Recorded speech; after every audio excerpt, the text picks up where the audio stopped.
the passport bros. You can't force that American lifestyle here. Prior to coming out here, I was actually homeless. So where are you from? America. What brings you down here to the Philippines?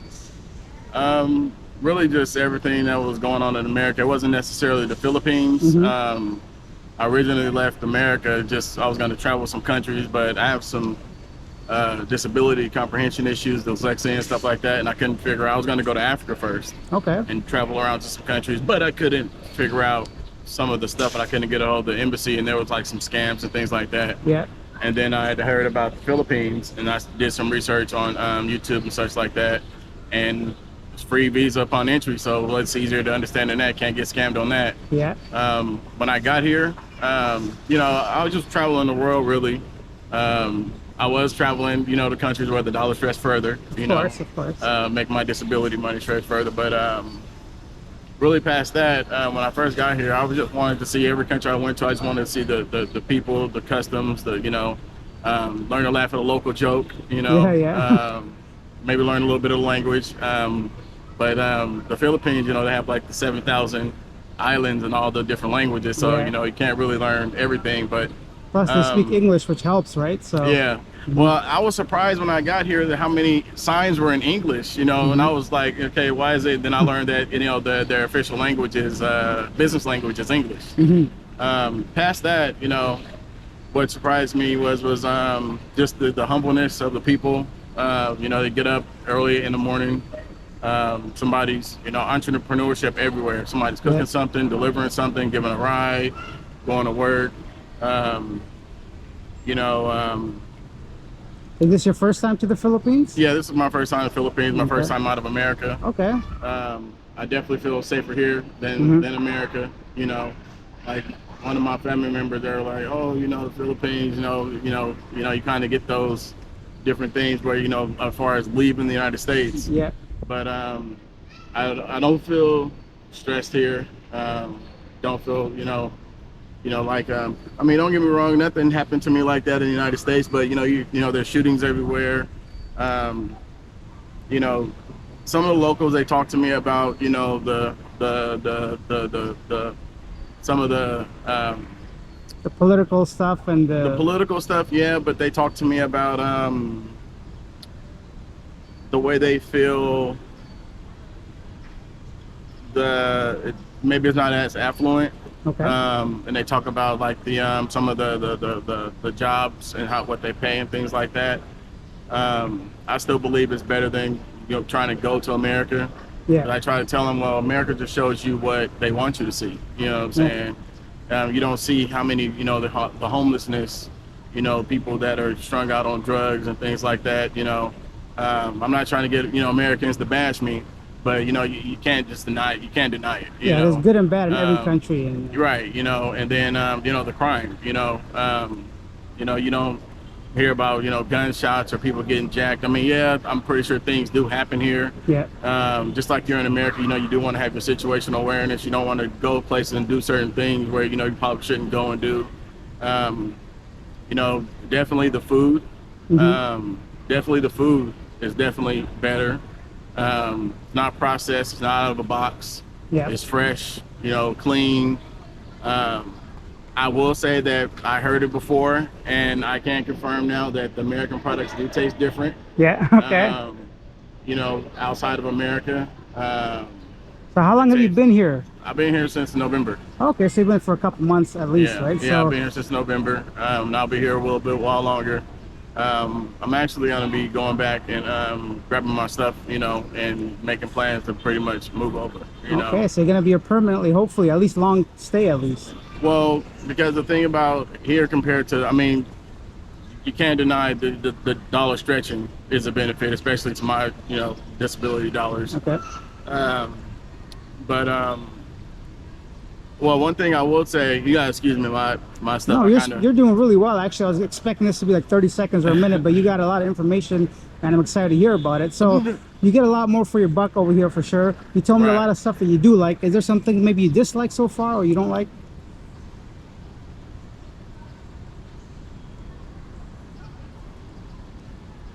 I won't say that I won't say that it's a dislike. However, it is something to get used to. Like the first time I went to Vegas, like walking on the strip. Yep. You know, it was my first time in Vegas, and people just like run into you, you know, and such like that.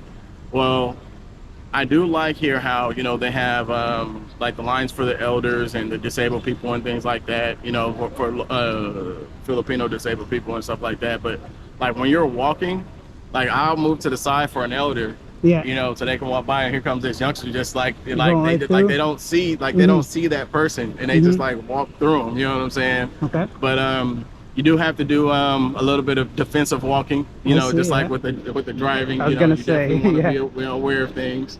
But honestly, I really can't say too much of what I don't like. You know, what I would say for anybody trying to come here or just leaving the United States, the thing about it is that what you have to understand is that I would recommend not even making your cup half full. Okay. I would recommend just pouring out the whole cup. I see. You know, realize when you come to another country, you're not in America. You know, you have to learn the local customs. I mean, yeah, you might be in America, you might have your way of things, but be slow. You know, be open to learning new things, a different way of life. Definitely do your research before you come, things like that. And I would say it would be worth it if you are able to be humble, Okay. and see the beauty in simple things. You know. Speaking of beauty, are you meeting any beauties over here? Are you dating any Filipinas? What's going on over there? You know, prior to leaving the United States, I was one of the guys. You know that I'm one of the guys that are considered, you know, the nice guy. You know, and you know, for the majority of what it seems like, you know, women like, you know, they don't want nice guys. You know, they say they want nice guys, but nice guys are boring. They're lame. You know, we don't have the excitement of cheating and you run in the streets and don't come home and stuff like that. You know.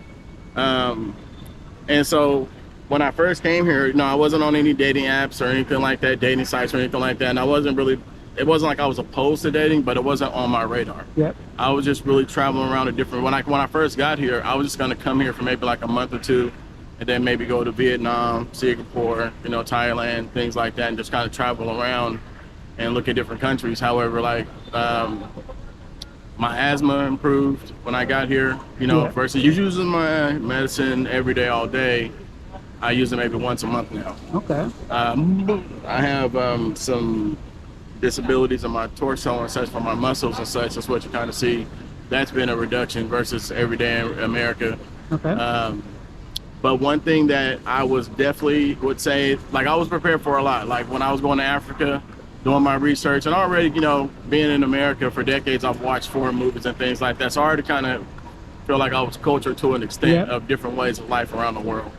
But like one thing in Africa, you know, they have the, like how they have the CR here where they use we call it the bidet and make it seem like it's so expensive in America. Yeah. It's just a water wand, you know, just, you know. Yeah, the hose, right? You go wash your booty hole with. Or if you don't have that, you know, you have the bucket of water, you know. Yeah. So I was prepared for that in Africa. So when I came here, it was no different. Just like the same way in Africa, you know, or a lot of other places they eat with their hands. You know, here they eat with their hands. So it seems like you really like acclimated well to the weather. I assume is not an issue for you. Well, because of my disability, I can't be in the heat too long. Okay. I will say that when you come, you know, you do have to get used to the weather. Yeah. You know, so maybe if you're not somebody that likes to be in the heat, maybe start off with a few walks. Okay. And then maybe the next day take a little bit longer walk, you know, but make sure you drink lots of water. Definitely. Don't put yourself in a situation where you're kind of stuck outside, you know, or make sure you seek somewhere where they have the air conditioning. But one thing I will definitely say that caught me off guard is the women. I will say that. Spill the beans. We want to know everything. I definitely will spill the beans. I will definitely spill the beans. Okay, what's up? You know, coming from America, and I'm not saying, you know, all women, but I will say that us guys, we're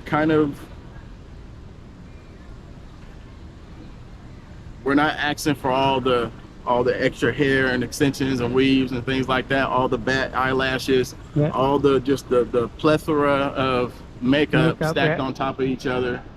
To the point where, you know, there's comedians that are making jokes now. When they take it all off, it's a whole completely different person. Yeah, you know, it it's is. like Yeah. identity theft. Like, where did that chick go? Yeah. You know, no good man, in my opinion, you know, that wants if he's a good guy, you know what I'm saying, he's not running the streets, he's not dating multiple females, things like that. No good guy wants his woman, you know what I'm saying, walking outside showing her goodies all like that, whether if he's fully saying it like that or not, you know what I'm saying. I understand. And when I got here, you know, women, they have their natural beauty, they smile, you know, and my thing is that, you know, if you're a man, you don't give a woman a reason to be upset. You know, it's kind of like how Bruno Mars made that song, you know, put a perm on your attitude or something like that. You know what I'm saying? You know, you get all dressed up, looking cute and all that, you go to the club and sitting there just to be mean, look mean. Yeah, you're right. For what? You know what I'm saying? Out here, you know, you run into natural beauty, smiles, easy going. Yeah, you might have to, you know, bob and weave to watch out for some, you know, to make sure you get a, you know, a nice one, just like anywhere else. Yeah. Would you say they're more approachable in the Philippines, a woman? Yeah, I would say they're. Yeah, I would say they're more approachable, more natural. Yeah, definitely more natural. You know, and you know, all around just kind of more wholesome, in my opinion. You know, when I came out, like this mall here is the first one. Cebu is the first one I came to in November. And what I immediately noticed was that when I saw moms with their kids, or even just women, you know, they look appropriate. You know what I'm saying? You know, they're covered. You know, I mean, and women, you know, in their dresses. You know, like it's not just all these tight black dresses and see-through. I mean, they're just nice dresses. You know what I'm saying? Nice either sundresses or, you know, flowing dresses, things like that. But you know, again, the women. Yeah, I definitely see now where, you know, the passport bros, if that's what they want to say in that community, that they've been talking about, just, you know, leaving the attitudes and all the extra stuff alone in America and going to other countries where women are still used to wanting a man, you know, not from a country where, you know, you run into a lot of I don't need a man, you know what I mean? A lot of people, or I would say a lot of women, didn't like Kevin Samuels. Oh, rest in peace, right? Yeah, Kevin Samuels, the GOAT. You know, I would say that, yeah, he definitely came out talking about men first, you know, and he was like, you know, focus on yourself if you're, you know, but everybody wasn't in uproar about that. You know, when he started talking about, you know, women and body proportions and size and what you bring to the table and things like that, now he's like the, you know, the devil, right? You know what I mean, to some women that were trying to tear him down, but the things he was saying was real, you know. Now you get more and more women asking why, like I was watching this video on Facebook earlier, you know, women asking why are men basically saying no to dating, you know what I'm saying, just checking out of dating, you know what I'm saying. And this other guy, he answered, he was like, well, we've been telling you, well, let me just tell you straight, you know what I'm saying. You know, he wasn't trying to be mean, but he was like, he was being blunt.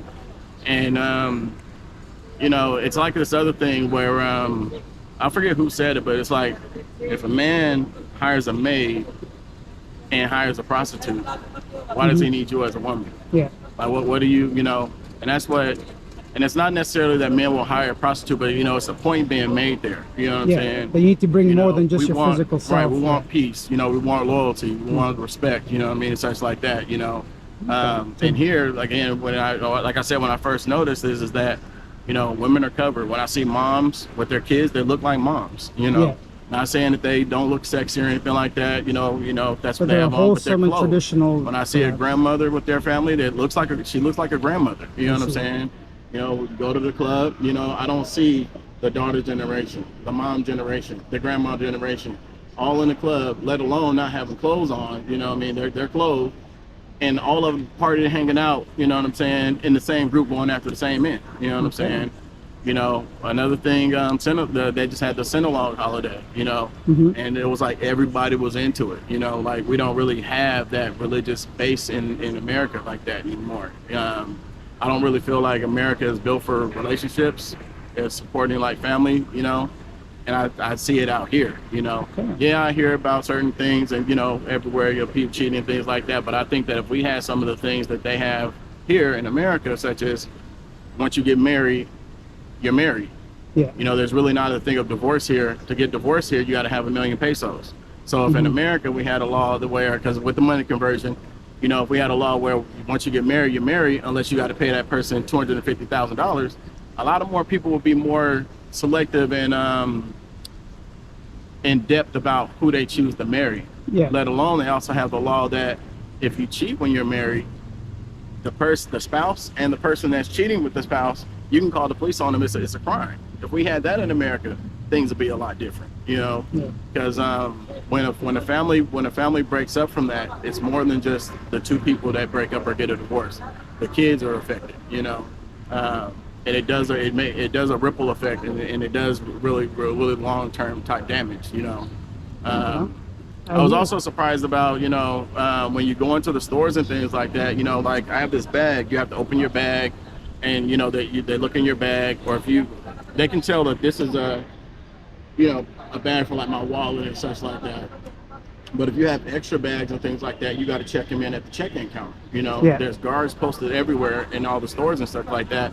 I think if we had that in America, there wouldn't be these flash mobs of 50, 60 people running into Nike, grabbing a bunch of stuff and running out. You know what I'm saying? Or people going in with a backpack stealing, you know, 10 bottles of liquor and things like that, you know, driving cost up and such like that, you know. I would also say also the thing that surprised me was how we are being raked over the coals with more than like you have to come here and experience it for yourself to see, but some of the American products they just don't have to cost that much, you know. There are certain, you know, products that once you start seeing, it just doesn't, they just don't cost that much. So I will also say this: when I did research before I came here, there were people saying, oh, you can come here and live off $500 a month. Oh, you can come here $800 a month, all the way up to $3,000 a month. Yeah. You know, in my opinion, you know, if anybody is coming here paying $3,000 a month to be in the Philippines, that's crazy. Tell me, why is that crazy? What do you mean? Well, for instance, I can go to Tiktilao, if I might say this wrong, but Tiktilao, get a quarter chicken, a breast and a wing with some rice for 130 pesos. You know, just over $2, right? So yeah, just over $2. You know, very filling, very tasteful. You know, rotisserie chicken. I went to Chowking earlier today, and I got sweet and sour chicken, it's crispy chicken, and a thing of rice with a soda for 169 pesos. That's just it's just over $3. You know what I'm saying? So if you're a person that comes here and you're trying to live like, and this is the thing too, don't come here and try to live like an American. You know, adapt. And another thing I was hearing before I came here, oh, I don't like the Filipino food this. Oh, I don't like the Filipino food that. And I'm really wondering now why, because all I eat now is Filipino food. Okay. Even in America, nobody likes all American cuisine. Find what you do like. Try things out, especially with the currency exchange.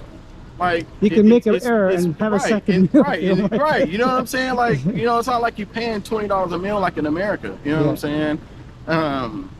You know, and but you know, the just I would just say, yeah, for people just to be open and just enjoy the experience, you know.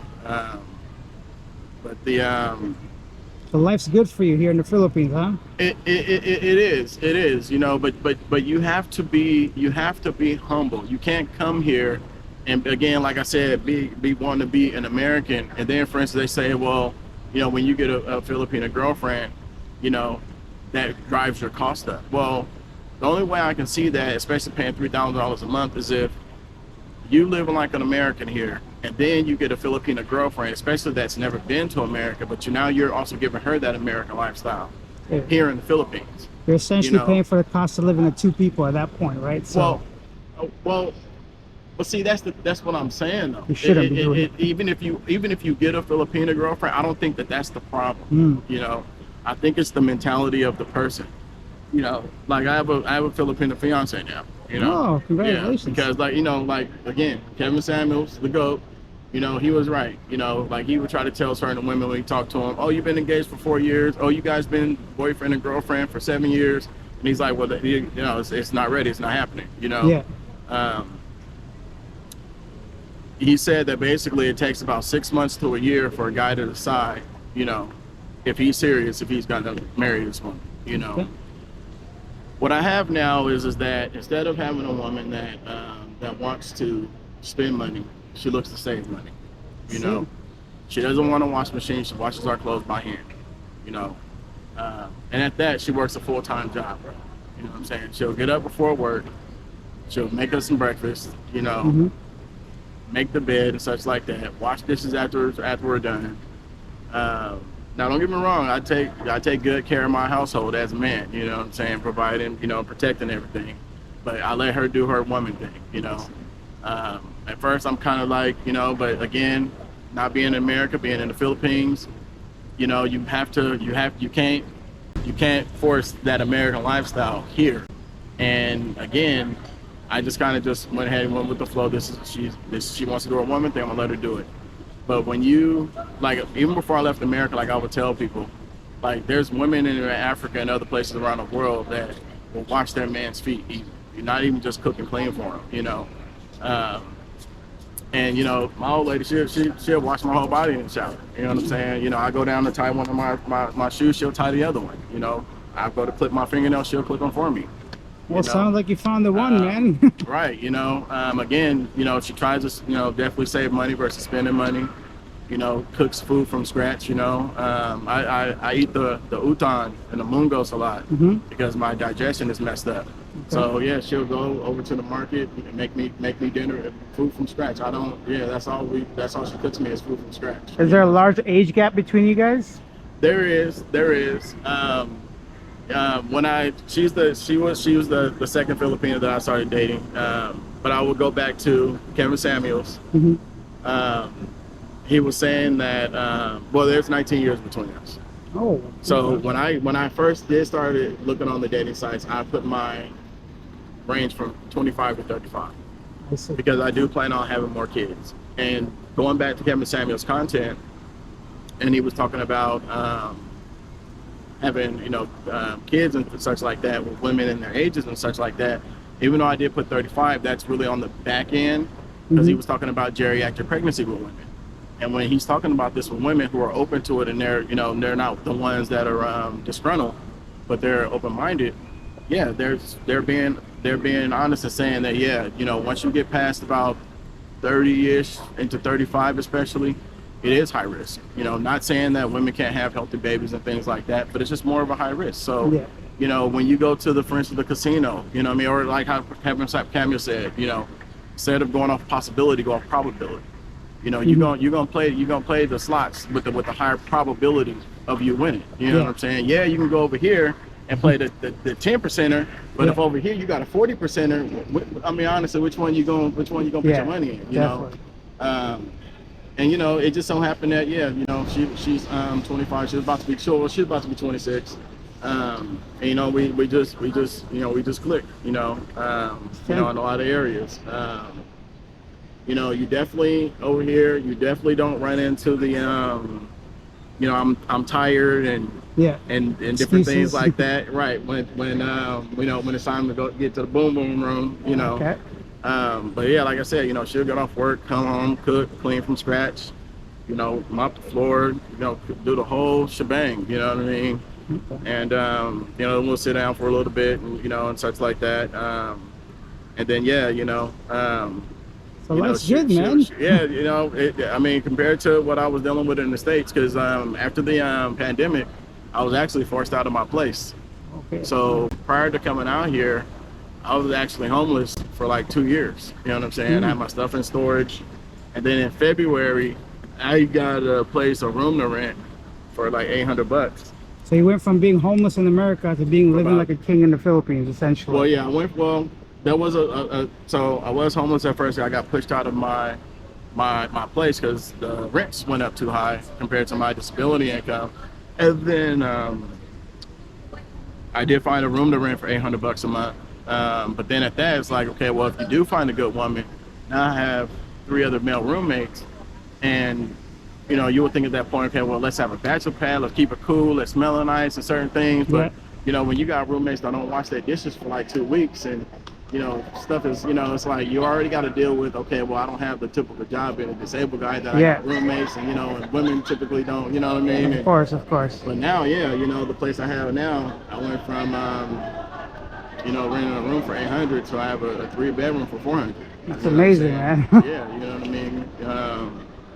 You know, and even going back to the cost of living, if you're single and you come here, you can definitely do $500 a month.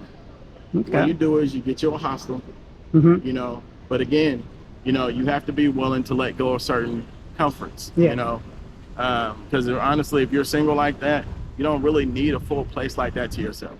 But if you do choose to go ahead and find a room to rent by yourself, you know what I'm saying, I would probably say at least start in the hostel and find something reasonable. You know, take time, find something reasonable, because there are places out there. I would say that don't befriend people too fast, because you know, you might end up, you know, getting scammed. But when I was in the hostel, I was in a 6-split, and it was running me $135 a month for a 6-split. That's awesome. And then right outside of the hostel, the lady that was making the utan and the fried fish in the morning, it was 10 pesos a serving for the utan, so I'll get 2 servings of that. The fish was 30 pesos, so I'll get like 2 or 3, you know. So it's only running me like $2-3 in the morning to eat. I would go over to Tiktal for dinner, lunch, probably sometimes dinner. And yeah, you know, cost of living was easily, you know, only running maybe like $400 or $500 a month. You know? Well, it's a fascinating story, man. Thank you so much for your time. I really appreciate it. And all the best with your future wife and your future life. Thank you, bro. Of course. Thank you so much. Leave your comments down below. Let me know what you think of his story and his experience. It shows you that, once again, it comes down to perspective and depending on your own personal experience here in the Philippines. Of course, for him, things have worked out really well. I'm happy that he met somebody he completely trusts and is taking good care of him. And it shows you that you don't need like $3K a month to live a comfortable life. I mean, he's single, he's got like a girlfriend, fiance that likes to eat at home. So it seems like he doesn't live within the city itself. So it's going to reduce some of his costs. And that's it. So leave your thoughts down below. Let me know what you think of his story. Anything you want to share. If you take your time to write it, I take time to respond. And if you're new to the channel, hit that subscribe button, hit that like button. I'll see you guys in the next video. Bye.